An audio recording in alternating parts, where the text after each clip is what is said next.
Hello, welcome to the Mother Tongue podcast. I am here today with Denise Padilla, who is an intuitive guide, a former art therapist, and priestess of Oshún, who supports changemakers, healers, and deep feelers on their path to healing and wholeness. With over 20 years in the fields of therapy and art therapy, she now offers a soul-centered, trauma-informed practice that blends intuition, energy work, and sacred space holding in both one-on-one and group programs. Denise specializes in supporting adults navigating trauma, late diagnoses like ADHD, ASD, emotional abuse, and maternal mental health. Her practice, river water healing, is rooted in cultural humility, inclusivity, and the belief that healing flows like a river, each session an invitation to come home to yourself. Denise is a single mother of two children, ages 14 and 7, and I had the pleasure of accompanying Denise on her first pregnancy, giving birth to her daughter Luna Yes, 14 years ago. I can't believe it. Yes, Yeah, hi. I'm so happy to be welcome. here with you. I'm really, really happy to be here and to be talking to you about this really important uh, topic about mothers and also knowing that you were there for me 14 years ago. Yeah. Yeah, and as I was there for her, Denise was here for me when I began my mental health journey after the birth of my youngest daughter.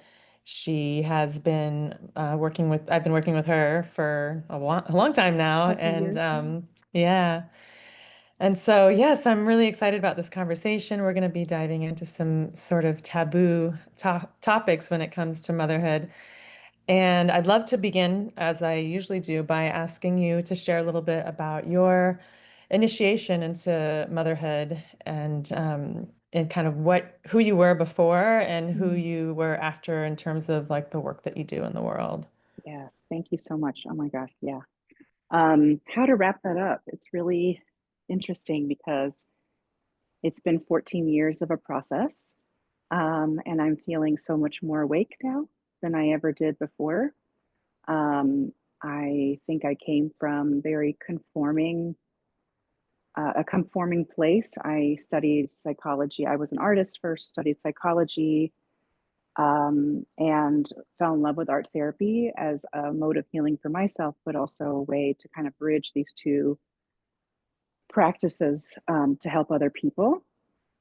But within that field, I remember as much as we had some, I learned a lot, and but there was so much conforming, there was so much rigidity, and I knew that I had to really keep a big part of myself at bay and kind of hide a bit. And I think that that's not unique to me, but from a cultural perspective, I felt like I was not understood.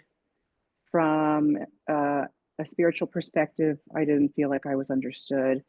From even the stereotypes and the biases that were happening within the field of psychology, even in the most fringe, like, non-conforming parts of psychology, like art therapy, right, and expressive therapies, there was still, you were, at least in the programs that I was a part of back in the early 2000s, it was very much like, don't talk about your own anxieties. Don't talk about your Uh-huh. own trauma. Don't talk, pretend. It wasn't so blatant as pretend, but it certainly was the feeling that if you spoke out about how your woundedness as a healer, then not to obviously the people that you were trying to support, but to even to each other, that was seen as problematic. And I knew it then that something about this wasn't going to last for me.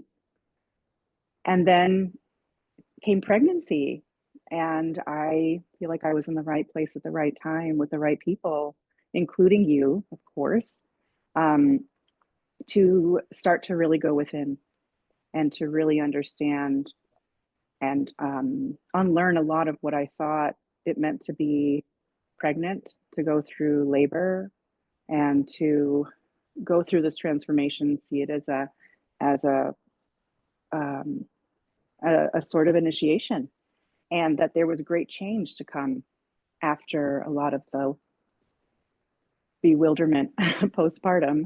And in that, I changed my practice and I really wanted to focus on working with other healers, working with women in their pregnancy journeys as well and postpartum. And that has evolved as well. And as much as I love my work, I also felt like there was still more. There was still more to me that was still being held back.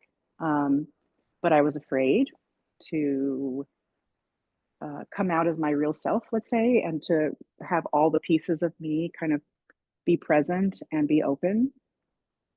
And so after I had my son 7 years ago, I was all by myself in New York City for 1 year, pregnant, giant, going on the metro or the subway all the way Mm, to Brooklyn to a birthing center. Like wow. it was, and I saw that I am I live a symbolic life. I'm trying to live a much more symbolic life, and I think pregnancy and giving birth contributed very much to that. But I saw that very symbolically as, I this process of being totally isolated from friends and family, having to do it on my own, doing my own blessing way. Wow. Wow. Mhm. After having a lot of, I mean, the blessing way that you did for me, that was so beautiful. And I remember the resistance that I had for it, the feelings of, having to really fight within myself to find a place of not shame for accepting support from other women who've come before. And so I took that and almost 7 years later did it for myself. And the process of that led me to, yeah, giving birth to my son, moving back to um, Durham, North Carolina, which is a city a little city that I love, and transforming again and pushing my practice to be more intuitive, which it has been. It's just I wasn't naming it that. I was still under the rigid kind of um, mm, confines, I guess, of practicing as a therapist. Which during and then the pandemic came, and the pandemic felt like another moment of patriarchal dismantling. Yeah. And in that, realizing, wow, there's so many really, really great traditional therapists out there, and I am just not that. That is not me. And how much I want to, my purpose in life feels like it's there. One of them is to support change makers, to support people who are artists and activists and in the healing arts, to do their work, to do their best work, and to be as healthy as they can, um, and supported and listened to and heard and seen and validated to go out into the world and do their best work, um, especially at a time like this where there is so much change happening, so much dismantling happening around us. And I had to get in touch with a lot of my own anger and my own rage Mm, and all of these uncomfortable taboo emotions in order to get here. And I still wrestle with them. It's not something that has gone away, but it's certainly something that I'm much more accepting of as a part of me. yeah. So yeah, Wow. Thank you for sharing all of yeah, that. It's of such a course. powerful story. And I know just recently you made a big shift in the way that you practice, Yeah, changing from being like a traditional therapist, I guess, uh-huh, to more of like a guide and a healer, yeah, which gives you new freedoms. And right. I wonder if you can share, I know you touched on it briefly, but what incited that change? Well, after having two children and you know I realized that I was in an unhealthy marriage, and one that I had been trying really hard to keep at bay and to try to, had really strong expectations that I could handle it. Um, but then realizing that no, in order to radically accept this calling of mine, to do the work that I feel like I'm here to do, and to be the mother that I feel like I am, and the friend, and um, in order to do my best work, I needed to free myself from a relationship that was not supportive of that part of me. And so it really did feel like a breaking free.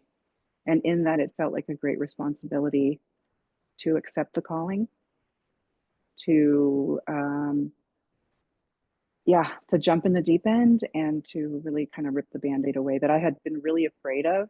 I feel like Mm, I see this in other people who are in traditional roles of you know, as therapists in particular, where mm, we have an ethics board, which we need. We all need somebody to hold us accountable.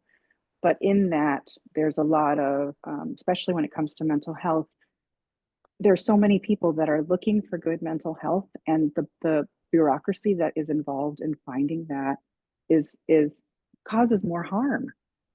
And part of yeah. my work is I want to be really available for folks. I want to be flexible. I want it to be virtual. I want it to be on the phone, however we need to meet, whether it's texting or whatever it can be to reach somebody, so that there's Hmm. not those barriers of having to make an appointment, having to do this. And I knew that all of that was very non-traditional too. And part of that I kind of kept to myself. But now that I realize I don't need to give myself a certain title that conforms.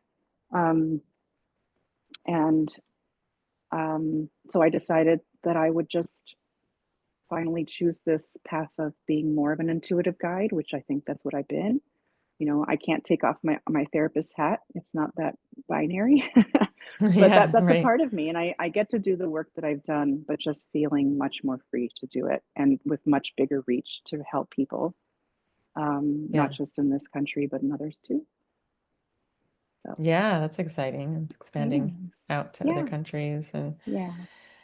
in our some of our communication exchanges Hmm. before the podcast, you were talking about how you've been thinking a lot about the wildness in motherhood Hmm. and how our Western culture and society tries to suppress it, and how in labor is like I say this a lot too in my work. It's like I feel like birth is one of the few real experiences left. Yeah. It's not there's nothing virtual about it. It's That's very so real, true. it's very primal, and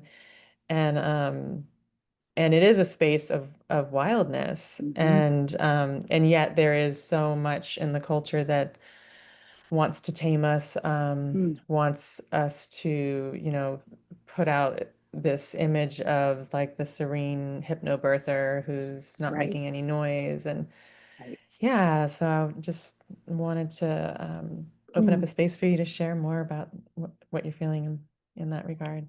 for sure. I actually just got off the phone with a mother to be, a first time mother to be, who is, we're working on this idea of wildness, this idea of being like not having restraint, the idea of um, getting to know what relationship she has with her anger, and what it would, and how she feels about being perceived in preparation for giving birth, and in preparation for postpartum and everything that comes next. And how much, I think, missed opportunity we have in our culture to make that part of the preparation, is because no, I guess, especially in our culture, we are taught, like you said, to repress, to mask that, to quiet it, to consume things that will, you know, to focus on other things that have nothing to do with what our bodies are going to experience and what might come out of our mouths and what might come out of our literally come out of our bodies that Yeah. isn't, an Instagram post that's not Instagrammable, let's say. Um, and I think there's so much transformation that happens when we meet that, whether we meet it in labor and then um, are we're having certain types of interventions that then quiet it a little bit. We're still meeting it. Hmm. There we won't. I think that we can't escape meeting our wildness and anger and maybe even rage when we are mothers in this culture, and maybe in Yeah. all other cultures too. And so if we know we're going to look in the mirror and see our wildness or see our anger and maybe feel that rage, then what would it be like to know that that would happen before it does? And Mm, to be around others that see it too and aren't shaming us, because there's been this association with between wildness, rage, and anger and shame. yeah. You know, and it's we're pretty saturated by that. At least those of us who grew up who are um, Gen X, Yeah. right, or millennial, older millennials. Like we were very much raised on um, not to show or express anger, especially if we were born into another culture. Anger had its own stigmas and taboos, and so and I'm also experiencing now working with people when they are raising their own children and their own daughters and seeing them their own children expressing anger and rage maybe during toddlerhood or their teenage years, and realizing that in those moments we have a choice to make about how we decide to interact with that rage. And if we're not working on our own feelings of anger and wildness and our own comfort and discomfort in that, it can be much more challenging to help our children develop a healthier relationship with rage and anger. And so, I mean, yeah, there's so much about this topic that I feel like I can talk about. And I don't really know where to begin, honestly, because there's so much there. Yeah. How about you? Well, Like, what are your I've thoughts been on it? yeah, it's this is a timely conversation because I've been bringing up this topic of maternal anger Mm-hmm. in a lot of my different groups, my pregnancy group, postpartum, and the matrescence circle, at different levels because we do deeper dives in different circles. But Mm-hmm. there's a sociologist, Sophie Brock, who I've been Mm-hmm. studying with, and I'm going to have her on the podcast soon, which I'm excited about. But Great. she developed a model called the maternal anger guilt trap, Okay. and so it's this cycle, and it's like at the top of the cycle is just the construction of patriarchal motherhood and like the perfect mother myth and all the rules that Mm-hmm. we're expected to follow, and then the next step on the cycle is guilt because inevitably we fall short. It's because it's just not even a human standard. And then that leads us to self-sacrifice, to trying harder. Mm-hmm. And then that then leads to depletion. And then we have resentment building Mm-hmm. up. And then there's a trigger, and it could be something big or small, it doesn't really matter. But then there's the explosion of the anger or the rage, Yeah. which doesn't fit into that perfect mother myth at the Yeah. top. And so there you go around the cycle again Right. and again. Right. Yeah. 100%. I mean, I love that. I can't wait to listen to her and to hear her talking about this subject and how she has framed it. When I think about the stages of, I guess, emotion and motherhood, the ones that are talked about and the ones that aren't, I think about I think about a sphere. Like I think about the earth, and the outside, the top part, we is where the good mother myth is, the perfect Hmm. mother myth is. Like it's more of a Gaia trope, let's say, Mm, or archetype of, all giving, all nurturing, um, endlessly patient, yes. um, Always kind. self-sacrificing, always kind, with a certain look on her face, you know, um, accepting all of the things, grateful, gratitude at the top. Loves Um, every minute of it. Loves every minute of it, has nothing bad to say, and will take care of their home and all of the, mental lists about everything forever and ever without any desire to do anything else. Right? Right. Which is just not sustainable. And it's just, it is, again, this is where the kind of Instagrammable posts don't do us justice. So they don't help us when we see them. And that feeds into that belief of, oh, look, other people are doing this thing. They're doing motherhood in this way. And I'm sitting here feeling these ways, and that's not fitting what I'm supposed to do. So, in other words, so again, it's the external part is that, the perfect mother myth. And then when emotions come in, especially postpartum and in other stages, it's not just postpartum, but in other Hmm. stages where we go through these moments of uh, disagreeing with things, wanting to challenge things, feeling our first moment of frustration with our child, perhaps, or with our spouse, or with our families, feeling a little bit trapped, or a little bit touched out, or a little bit whatever else we start feeling. And it starts to go against this idea of what we're supposed to feel like. I'm putting air quotes, Right. what we're supposed to be like. And when that's also met with other people's, like how other people are looking at us. So if we're feeling pretty crappy and we look at somebody that's smiling at us and saying, "Oh, you look this, and look at your baby," and da-da, and it can make us want to go deeper inside and kind of mask more and more and more, because we're not being met with, like, the mirror that's looking back at us is one that's not matching our feelings on the inside. It's matching the mask that we're supposed to be putting on. Yeah. And then, we start meeting these other emotions, and we start to kind of descend into what could look like anger, what could look like disgust, what could look like disappointment, frustrations, all these things that are very not, quote unquote, good mother like, right? Right. Right.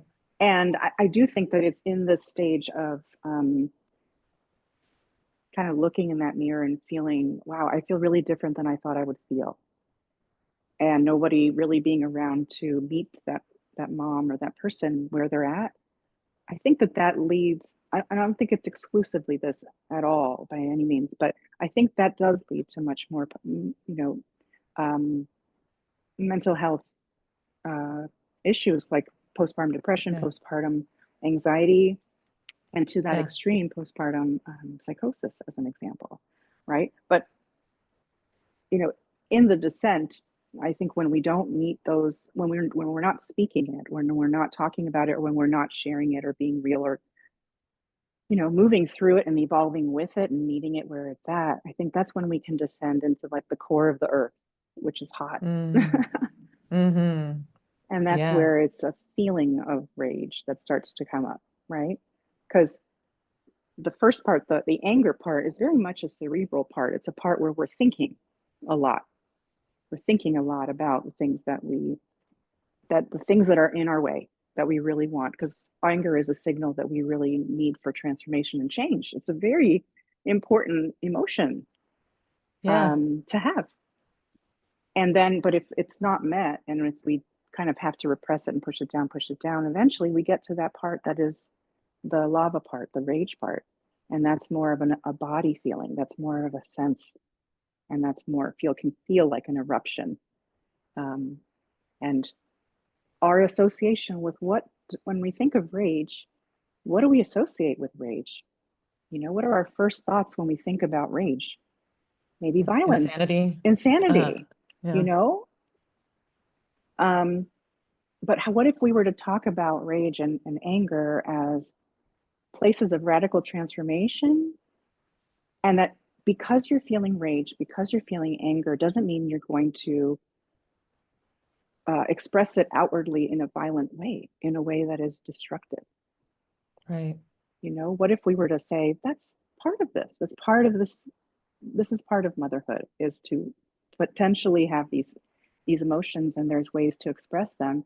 But before we jump into how do we fix this, how do we get happy again, or how do we not feel this way, let's can we stay, like, can we just get into a little bit of radical discomfort in it and just stay with that for a little while, um, without trying to cover it up, without trying to put a bandage over it too quickly. Yeah.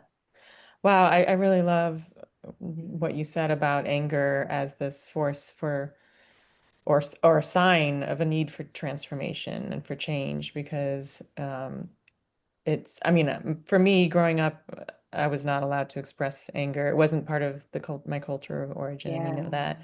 yeah, And lately in the community, there's been this big issue that the community is very divided on. So there's Mhm. big feelings, and it's Mhm. like there's all this like, oh well, anger is violence, kind of lingo, and I'm just like, Yeah, wow, no, that's not okay. Like we have to be able to, right. it's not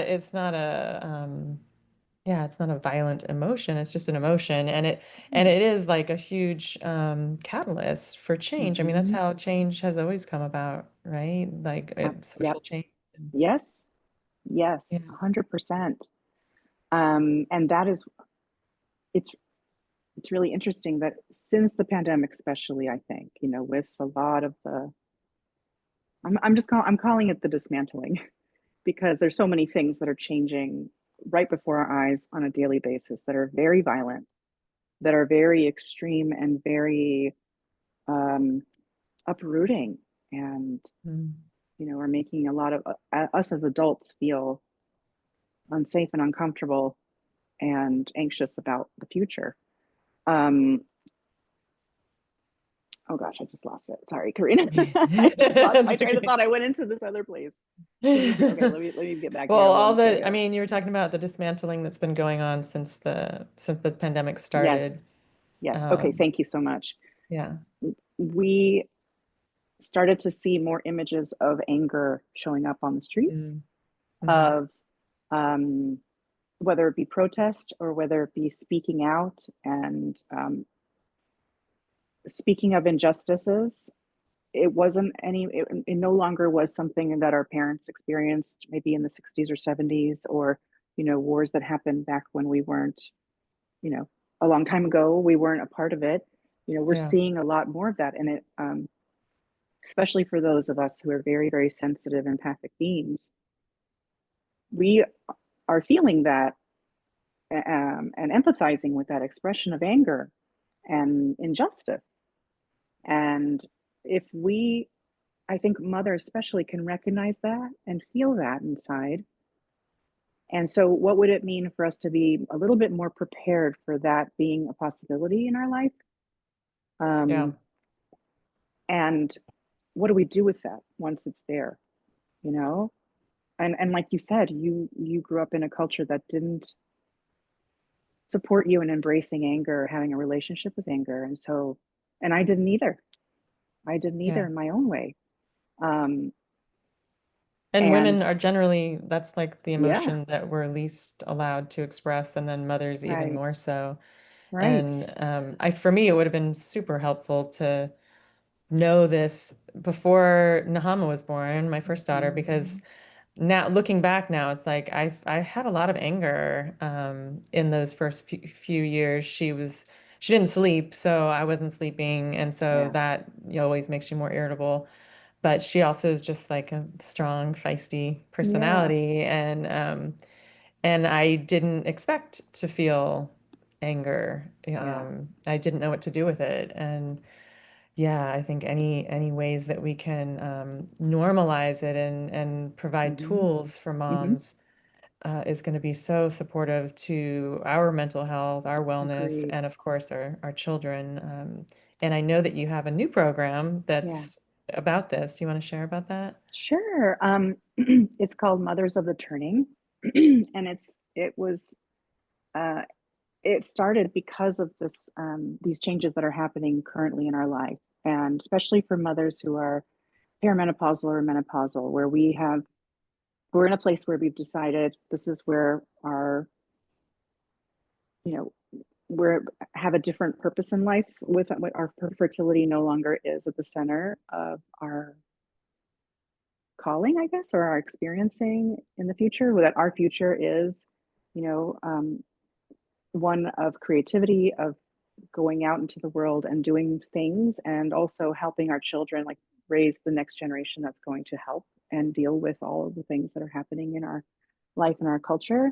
And hearing moms in that stage of life talking about their anger, their fear, their anxiety, and their grief, and how, where before there were certain things we could count on, even if we disagree with it, even if we thought that they needed change.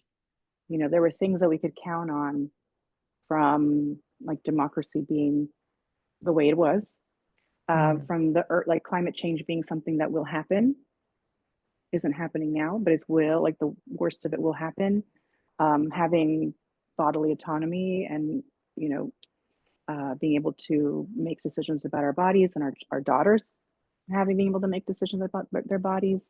I mean, so many things are all of a sudden have been falling away, and realizing how unanchored we can feel in that, and having to parent and be a mother to our children and when we're feeling unanchored and not knowing what to do and where to go and feeling uh, really isolated in that. And I've heard a lot of isolating feelings from, especially from moms, and it's also for other people that identify with the like with mother energy, let's say, that are more caregivers and in their communities.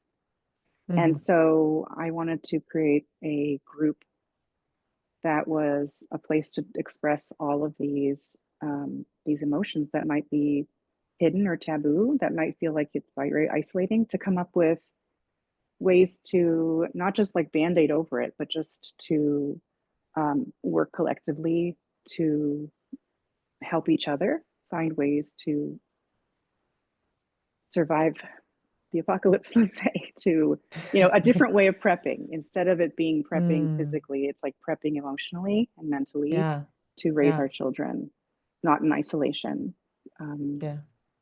yeah, so yeah, that's what I'm going to Wow. be. That's what I feel really called to do right now. And because I am an artist too, and an art therapist, I've been an art therapist for a very long time. I really like to use art as a modality for transformation, for healing, for looking at your for using the right side of your brain, not just the left, for finding more information internally that you may not be aware of with your thinking brain, but with, you know, seeing it with new eyes and symbolism. So that will also be included, creative ways of expression, and it'll be a drop-in group. So it's one of these things that will be I'll be on Zoom at certain times every other week, and you drop in when you drop out. There's no commitment to stay. It's a place that will be there for people when they want to come in, and it's a sliding scale, very, very affordable, and also there for folks that can't. You know, I really financial justice is really important to me too, and so I try and meet people where they're at. But it seems like a really important thing right now, and so it does involve having discussions about hard feelings and anger. Um, and so that topic just keeps carrying on, whether you're in pregnancy, postpartum, or perimenopause, menopause. Anger will Right. just keep, you know, it's part of what we are, what we see and what we feel. And so it should be much more, much less taboo. Yeah. Wow. That sounds amazing. I definitely Mm. want to drop in. Yay. And I know that you have another program before we close that is Sure. for change makers Mhm. and healers. Do you want to just share a little bit about that? Sure. I mean, I work with change makers one-on-one. I do sessions, 1 hour sessions. I also do little half-hour sessions for folks that I work with already, if they need a little bit of a check-in. I like to cater all of my sessions to the person and their need. And I have a program that is called Artistry of the Archetype, which discusses and helps people learn about their archetypes that kind of are part of them. It is for change makers, but it's for anybody who I also consider change makers to be people and their families that are trying to find a different way of being a parent, or, you know, ending or breaking with generational trauma. I see that as making a big change too, and being Yeah. a change maker. So it, especially for people who are into mythology, symbolism, metaphor, it can be very helpful to think of different storytellers within ourselves that hold on to certain stories and um, are kind of in the background of our minds, leading us in certain directions. And sometimes those directions can be conflicting, and how to listen for them and how to work with them. and kind of partnered with them and also recognize them in relationships we might have with other people. So um, yeah, that's a course that I teach. And I love talking about archetypes and using those in my work too. So if Yeah. anyone feels interested in learning more about that, they can always check me out. And I'm happy to have a conversation before and see if it's the right fit for folks.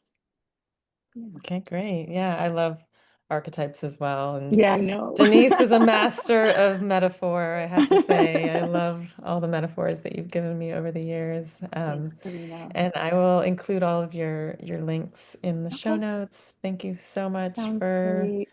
being here and Oh, talking about Karina, thank this. you. I really appreciate you and all the work you do, and I'm so happy to be here.